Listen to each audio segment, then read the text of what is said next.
You're listening to the Hayek Program podcast. This podcast includes audio from lectures, interviews, and discussions from scholars and visitors of the F.A. Hayek Program for Advanced Study in Philosophy, Politics, and Economics at the Mercatus Center at George Mason University. To learn more about the Hayek Program, visit hayek.mercatus.org. To learn about graduate student fellowship opportunities with the Mercatus Center at George Mason University for students at Mason as well as at universities across the globe, please visit students.mercatus.org. Well, it's a great pleasure to be here at George Mason. Thank you very much, Pete, for the invitation.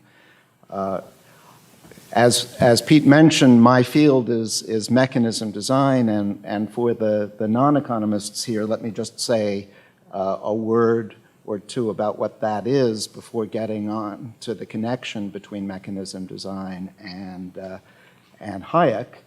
I like to think of mechanism design as the engineering part of economics, or more accurately, the reverse engineering part.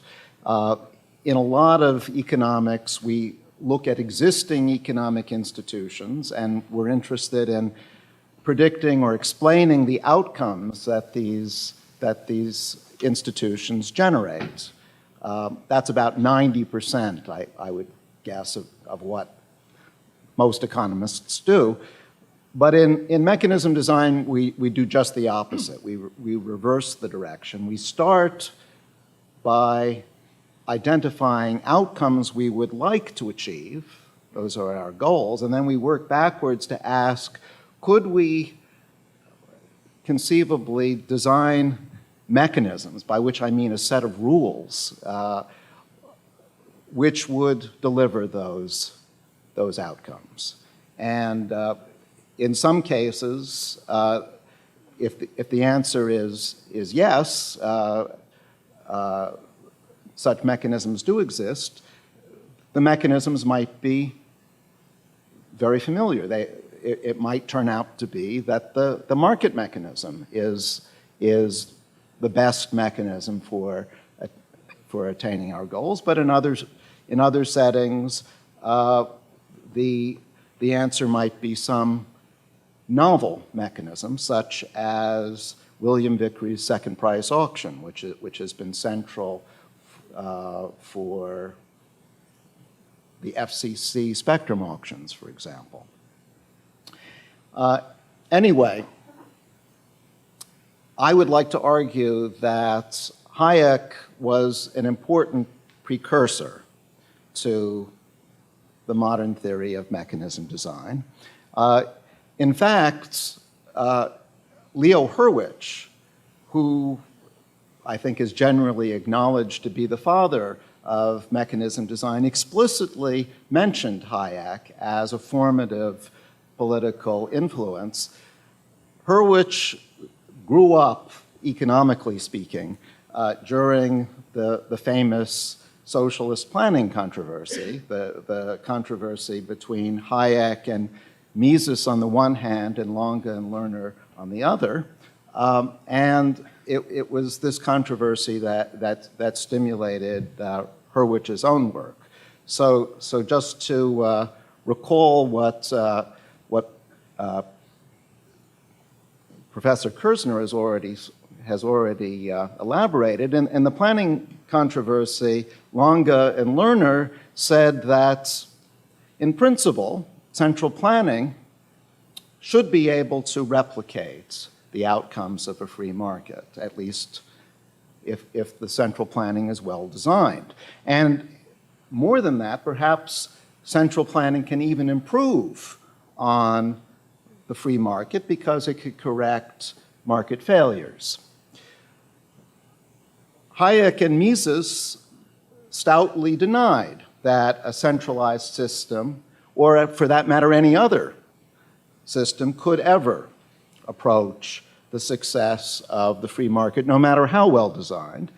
And there were two reasons in particular that I'd like to emphasize that Hayek gave for why the market cannot be improved on.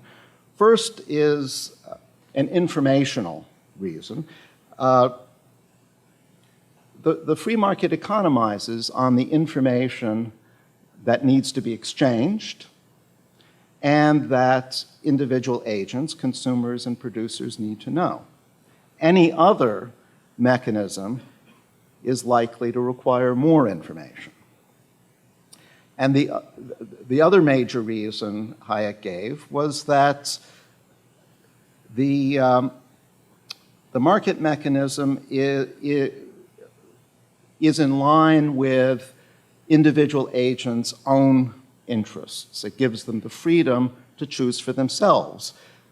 Other mechanisms are likely to conflict with individual incentives.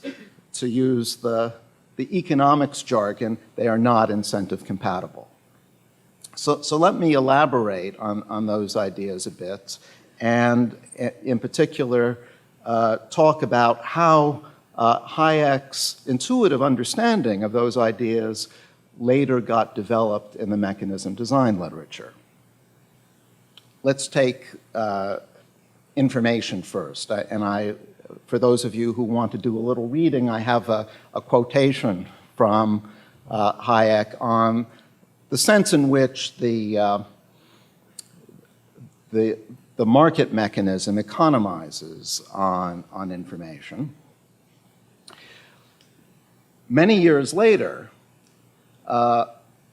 Mountain Rider and also Jim Jordan formalized Hayek's reasoning to argue that the market mechanism requires, in effect, less information than any other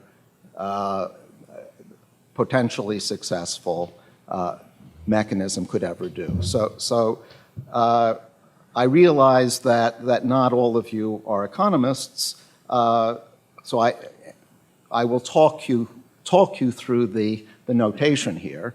What Jordan does is to define the general idea of a mechanism. So imagine that we're in a setting where there are some goods to be reallocated. And we want them to be reallocated so that people who want good A get good A, and people who want good B get good B, and so on. We want an efficient allocation of these goods. Well, how might we do that? The general way we might do that is through a mechanism. A mechanism gives each agent, each consumer, a message space. A message space is what the consumer is allowed to communicate. In a market mechanism, for example, a communication might consist of making a demand for each of the various goods. A mechanism also consists of a message rule, which describes the connection between what the agent knows, his preferences, prices, whatever else might be relevant, and what message he sends. And then the final element of a mechanism is what's called the outcome function, which determines what allocation of goods is actually made on the basis of the messages that the consumers communicate. And so for a market mechanism, as I said, a message would be just how much a given consumer demands of each good. And the message rule that I was describing would be a rule which says, well, what demands are best for me as consumer I? What demands maximize my utility, given my income and given the prices that prevail? And then the outcome of a market mechanism is just the reallocation of goods given consumers' demands and the available supply. Well, if there are goods, a consumer's message in a market mechanism will be R-dimensional. There'll be a demand for each good. Actually, the demand will be R minus 1 because a consumer need only specify his demand for R minus 1 goods. The demand for the remaining good can be determined simply by the fact that whatever income he has left over after spending his money on R minus 1 goods must go for the remaining good. So it suffices to specify demand for R minus 1 goods. What the mechanism design literature established, what Jim Jordan in particular showed, is that any mechanism that achieves an optimal allocation of resources must involve at least as much information transmission as the market mechanism. In other words, the dimension of the message space must be at least R minus 1. And furthermore, the only mechanism which minimizes the amount of information is the market mechanism. So this I would view as the precise statement of the intuition that Hayek had many years previously. Let me move on to the other issue, which is incentives. And here's another quote from Hayek arguing that the market mechanism allows individuals the greatest freedom to choose for themselves what is best for them.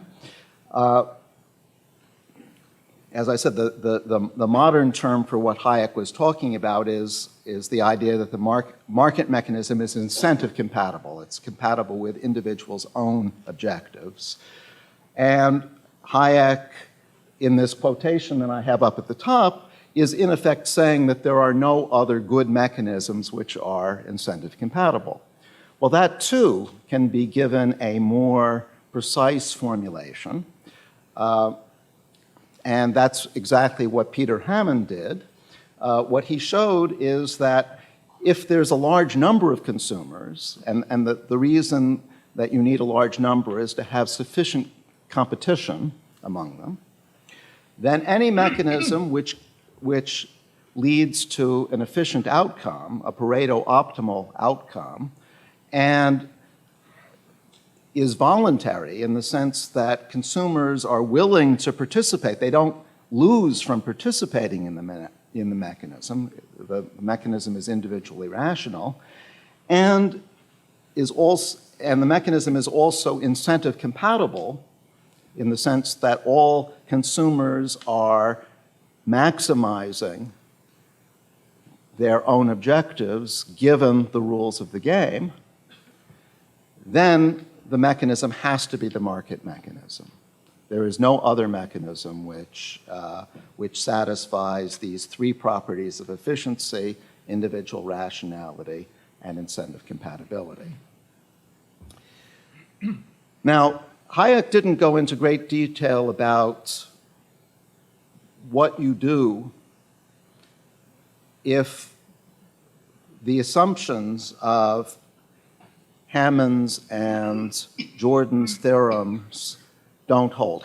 Hammond and Jordan required, first of all, that there be a large number of agents so that there's no monopoly power, and that the goods being exchanged are private goods as opposed to public goods. Public goods are goods which, once they exist for anyone, exist for everyone. That is, no consumer can be excluded from consuming a public good once it exists.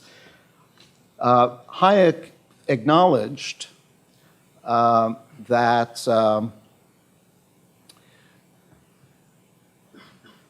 the market might not work so well in the case of monopoly or in the case of public goods. As far as we know, he didn't anticipate the modern mechanisms that have been developed to deal with monopoly and with public goods. In particular, the Vickrey second price auction has been used to great effect for getting efficient allocations of goods when there are a limited number of buyers and when there are public goods at stake. As far as we know, Hayek didn't know about the second price auction, but he was certainly aware that the market mechanism required modification in circumstances of monopoly and public goods. So all in all, I would say that he had a remarkably prescient understanding of some major findings that were to come in mechanism design theory, long before those findings were made precise. In fact, I would go so far to say that his influence made those findings possible, at least long before they would otherwise have been discovered. And with that observation, let me thank you. Thank you. Dr. Eric Maskin delivered this lecture in October of 2014 at the 40 Years After the Nobel event honoring F.A. Hayek and the influence of his research program. After his talk, Dr. Maskin sat down with Dr. Christopher Coyne to discuss his interest in economics, the state of the discipline, and the impact of Hayek and other mainline thinkers. We turn now to this interview for the remainder of the podcast. Okay, how did I get interested in economics? I got into it by accident. I was studying math. I was a math major in college, liked math a lot, thought I would probably continue in that direction, but for some reason, I don't remember exactly why, I decided to sit in on an economics course. It was actually quite an advanced course being taught by Kenneth Arrow, one of the great economists of the 20th century. I didn't know at the time who Arrow was, but I found the class absolutely fascinating. The name of the course was Information Economics, and it was a hodgepodge of all sorts of topics, basically whatever Arrow felt like talking about as he was walking over to the lecture room that day.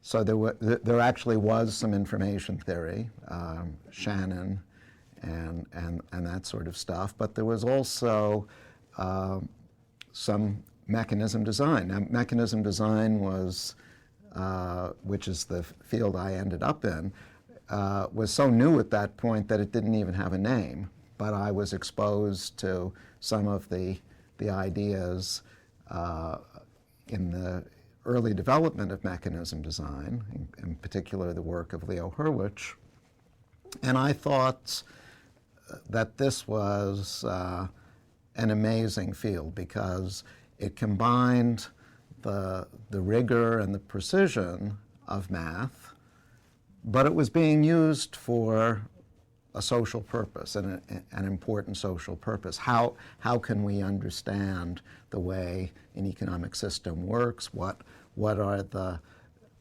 possible drawbacks with market systems? What can we do as far as patching up the flaws in those systems? I was hooked from that single course, and I changed directions, and I ended up doing a PhD with Ken Arrow. But it really was just a matter of chance. If I hadn't taken that course, I probably would have done something completely different. You touched on this in that answer, but I was hoping that you could go into a little more detail and provide a summary of what mechanism design theory is for a non-academic audience who may not be familiar with the concept or related concepts. So what is mechanism design? I like to think of it as the reverse engineering part of economics. Usually what economists do is to take existing economic institutions and predict what kinds of outcomes or explain the sorts of outcomes that those institutions generate. This is what's called the positive part of economics, and it's probably about 90% of what the profession does. And it's a very worthwhile part of what the profession does. But I like the remaining 10% even more, where we reverse directions. So we start with the outcomes. We say, what if we wanted to generate this particular kind of outcome? Working backwards, what kind of institution could we design so that we would get to that outcome? To give a simple example, starting about 20 years ago, the U.S. government and a lot of other governments around the world decided to privatize the radio spectrum, or at least a major part of the radio spectrum. And the reason was that it was inefficient for governments to hold on to this radio spectrum. It made more sense for telecom companies to have the spectrum to make use of the new technology for cell phones and satellite TV and all sorts of other modern miracles. So what governments wanted to do was to make sure that the spectrum was allocated to the right telecom companies, in particular to the telecom companies that place the highest value on the spectrum. That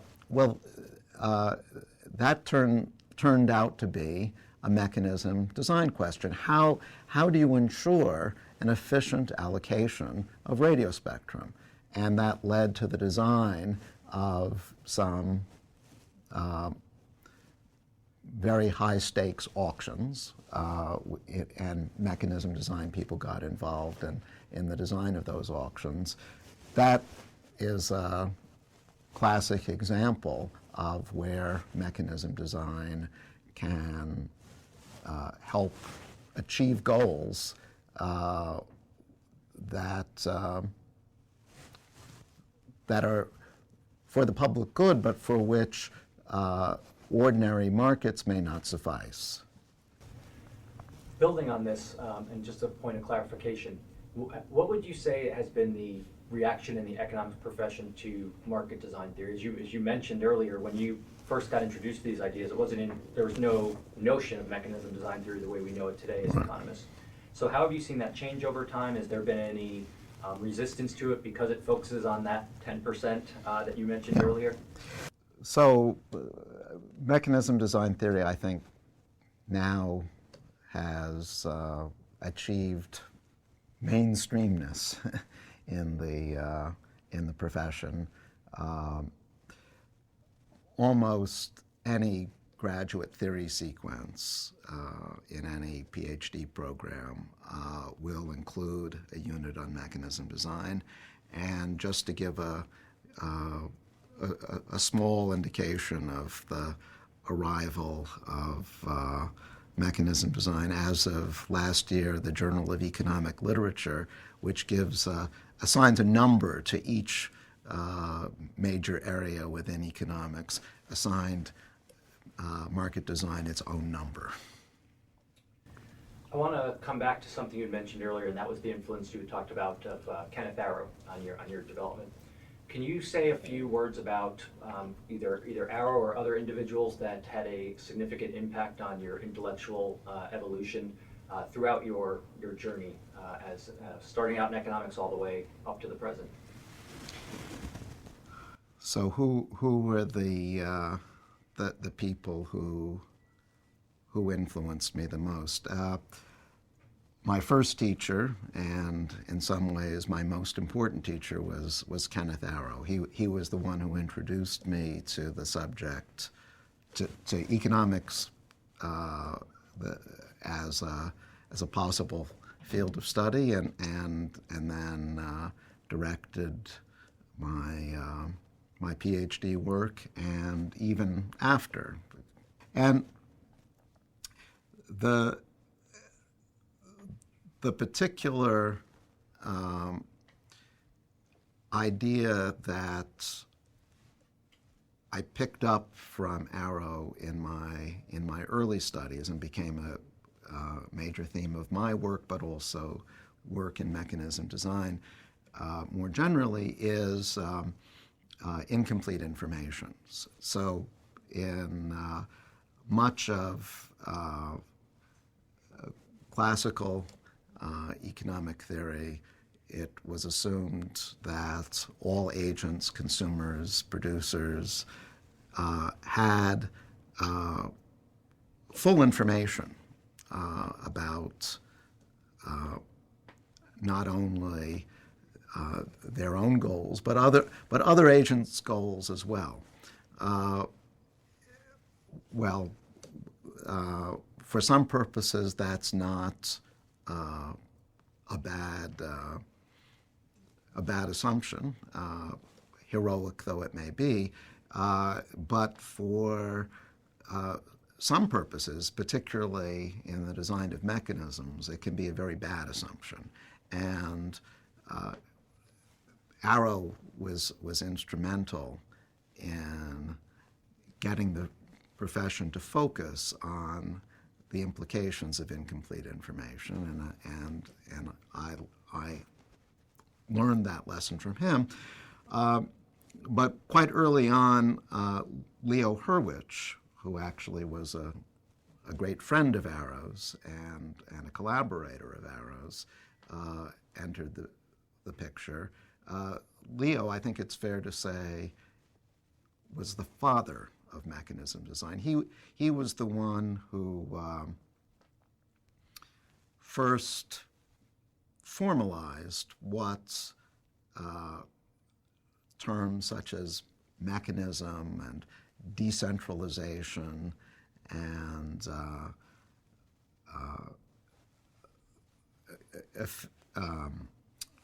efficiency of a mechanism might mean in a precise sense. All these terms had been around in the economics literature before Leo, but they had been used in inconsistent ways. Leo gave rigorous definitions to all these terms, and also used these definitions to establish the first important propositions in mechanism design theory. And so I think he deserves the credit for creating the fields. I was lucky enough to meet him early in my career. Even got to write a paper with him. He was a tremendous influence on my own thinking. I want to move on and talk a little bit about the work of F.A. Hayek. And you mentioned something in that previous answer, which is a nice segue, which was the standard assumption of perfect and complete information as compared to incomplete information. And so can you talk a little bit about what you see as Hayek's main contributions, both to economics in general, but it also related to that, if you want to focus on how you see it fitting in with your work on mechanism design theory, that might be an approach as well. Well, I would like to say something about Hayek as a precursor of mechanism design theory. In fact, Leo Hurwicz himself cites Hayek as a major influence on his own Hurwicz's thinking. Leo came to economics at the time of the famous planning controversy, which was essentially a debate between Hayek and Ludwig von Mises on the one hand, and Abba Lerner and Oscar Lange on the other. Lange and Lerner maintained that a centrally planned economy, properly done, could replicate anything that a free market could do, and possibly do even better by correcting the market failures of a free economy.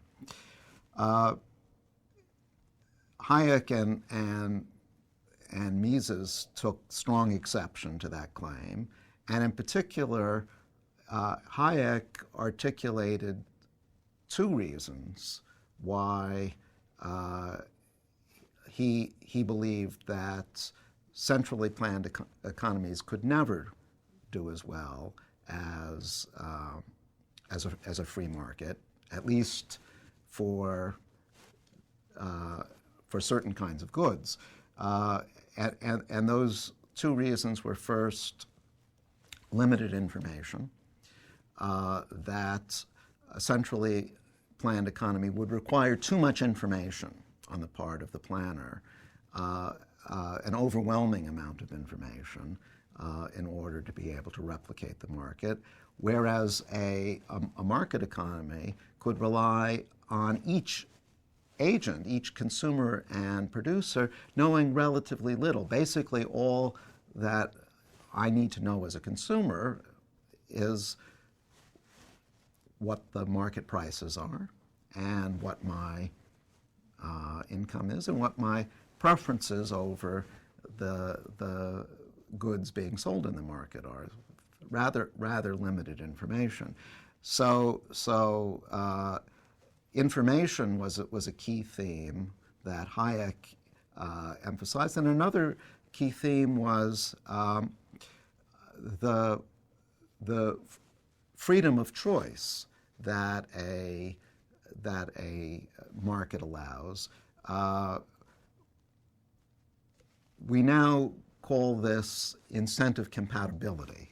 Incentive compatibility means that the mechanism, in this case the market mechanism, aligns well with the objectives of the agents in that system, whereas centrally planned economies, in particular because the central planners, benevolent though they may be, don't know what people's preferences are, find it difficult to make the system incentive compatible because they don't know what agents' objectives even are. So those two themes, information and incentives, were there in Hayek, and Hurwicz picked up on them, and it's fair to say that many of the formal propositions that later came along in mechanism design were inspired by Hayek's intuitive understanding of the key roles that information and incentives play.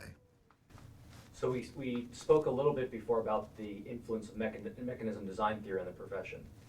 Continuing with this point about Hayek, do you think Hayek's ideas on information, dispersed knowledge, and incentives have been readily accepted by the profession? Do you think they are aware of it, but it hasn't really been incorporated into much of economics, or can you share your views on that? So have Hayek's ideas been accepted by the profession? In an important sense, I think they have. I'm not sure that Hayek himself always gets the the credits, but when we talk about the allocation of resources for private goods, and we talk about the efficiency of markets in getting an optimal allocation of those resources and those private goods, which is a very well accepted idea. We are implicitly or explicitly relying on Hayek. He was the one who in effect asserted that the market that the market mechanism is the best way of allocating private goods. Now, Hayek was not so clear about what we should do in the case of public goods. Public goods are goods where once they exist, no one can be excluded from consuming them. And Hayek understood that there was a problem with markets providing public goods because how do you get people who are consuming these goods to pay for them if they're already available? So he knew there was a problem. He didn't really propose a solution. In fact, one of the major accomplishments of the mechanism design literature that came later was to propose solutions to that problem. But he was aware of the problem, and his awareness, I think, was inspirational to people who came along later and worked on the problem. How do you provide public goods efficiently? Okay, so I want one more question related to Hayek, which will follow nicely on the last two answers that we were just discussing. So here at the Mercatus Center, we have something called the Hayek Program for the Advanced Study of Philosophy, Politics, and Economics, where we emphasize in our graduate economic education and undergraduate the ideas of Hayek and those associated with his work. And our main focus is on teaching and research related to the institutional arrangements for a free and prosperous society. So can you say a little bit about how you view Hayek's work related to the other things you've been discussing with different mechanism designs and institutional arrangements for understanding the foundations of a free society, and how Hayek's work is important for that? Well, how is Hayek's work important for a free society, a free and workable society? I'd first come back to the themes that we were talking about before. The fact that in any real society, any real economy, information is dispersed. So I know my preferences, you don't know my preferences, I don't know your preferences. Hayek emphasized that in a setting with dispersed and very limited information, freedom to choose what is best for you as an individual is an essential ingredient. But he also made a strong case against concentrations of power. So he was a strong voice against monopolies of economic power, of political power. Probably his own personal experience with political dictatorships had some role in making that such a central theme in his own writing. But even even today, where at a time when the dictatorships of Europe no longer exist, Hayek's writing continues to remind us of why democratic governments and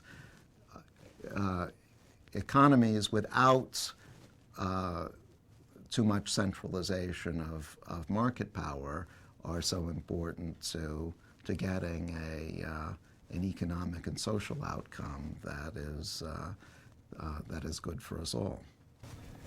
On this final question, I want to shift gears a little bit and get your thoughts on what you think are the biggest and most important issues in economics today. And there's two possible approaches. You can address both or either one, whatever you find interesting.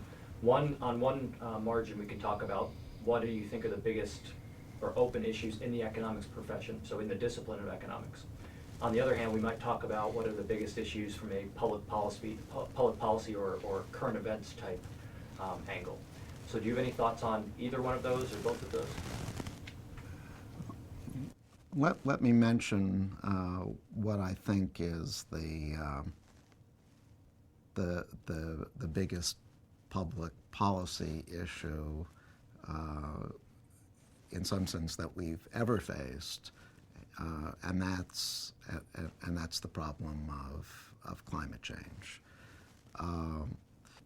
We now know that the Earth's atmosphere has been heating up. There is extremely good evidence that we are responsible for that, and that if we continue to do what we've been doing, which is emitting carbon dioxide and other greenhouse gases, down the road there's going to be a major shift in climate.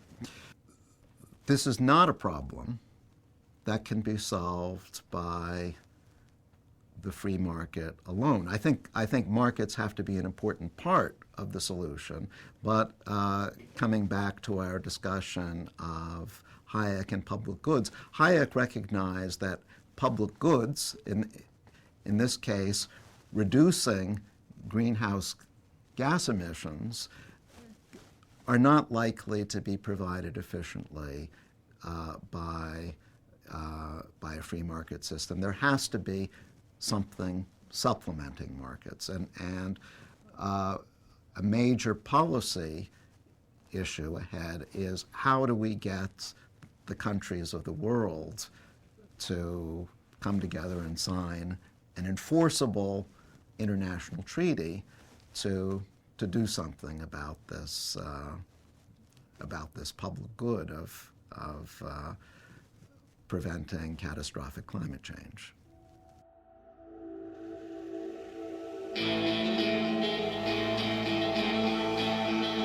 Thank you for listening to the Hayek Program podcast. To learn more about the research, scholars, and work of the Hayek Program, visit hayek.mercatus.org.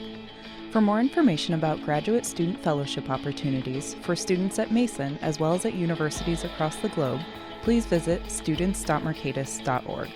We hope you recommend students to our programs or consider applying yourself.